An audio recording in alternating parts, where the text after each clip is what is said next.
This is Elise. She's gonna die in 3 months, stage 4 cancer. She wanted time, quality time to hold her kids, to say goodbye, but she didn't hear anything after terminal.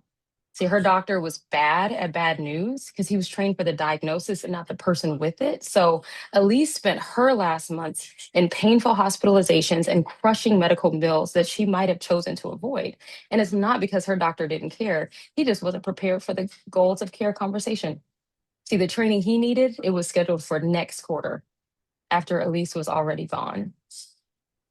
And Elise's story isn't rare. In fact, roughly half of us will face a serious illness or end of life situation where advanced care planning and hospice discussions become essential. So this isn't just Elise's story, it's ours. Poor communication failures like that has hit hospitals in three ways: avoidable admissions, costing systems upwards of $50 billion annually, HCAHPS penalties from poor patient satisfaction surveys, and staff turnover costing up to $100,000 per clinician when teams aren't supported in high stress work. In value based care, especially Medicare Advantage, the biggest cost driver is hospitalizations in the last 6 months of life, where delayed hospice enrollment due to inadequate goals of care and advanced care planning talks lead to expensive, prolonged, futile care.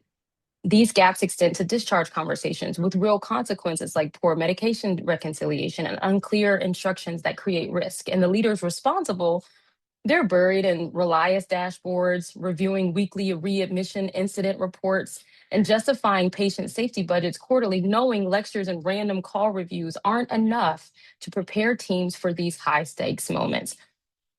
What if Elise's doctor had had a safe way to practice that conversation, to stumble and try again before the stakes were real? That's what Empathium makes possible.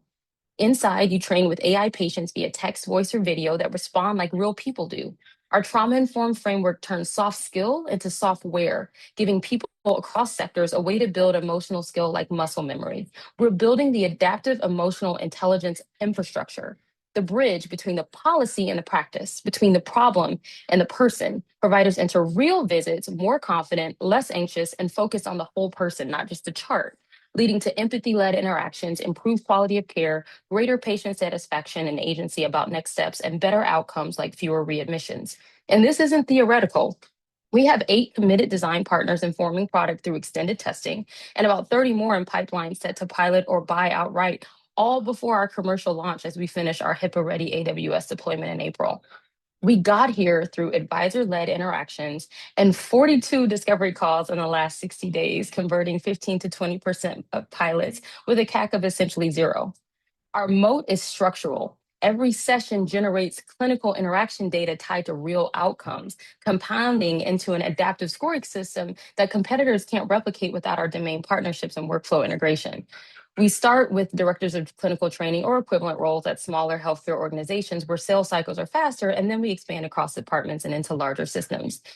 Empathium's bought through training budgets, but were justified through savings and avoidable readmissions, HCAHPS penalties, and staff turnover.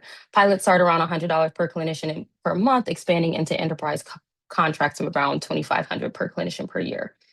I'm an MSW, a clinician founder who supervised care teams through preventable crises caused by communication failures, working alongside an amazing team of physician executives and implementation scientists shaping Empathium today. We're raising 1.2 million pre-seed to convert our pipeline into paid contracts and to reach our goal of 1 million ARR, because we train pilots to fly and we train surgeons before they cut. And so it's time that we train the people that we trust to talk to us about our care before we ourselves are, Elise.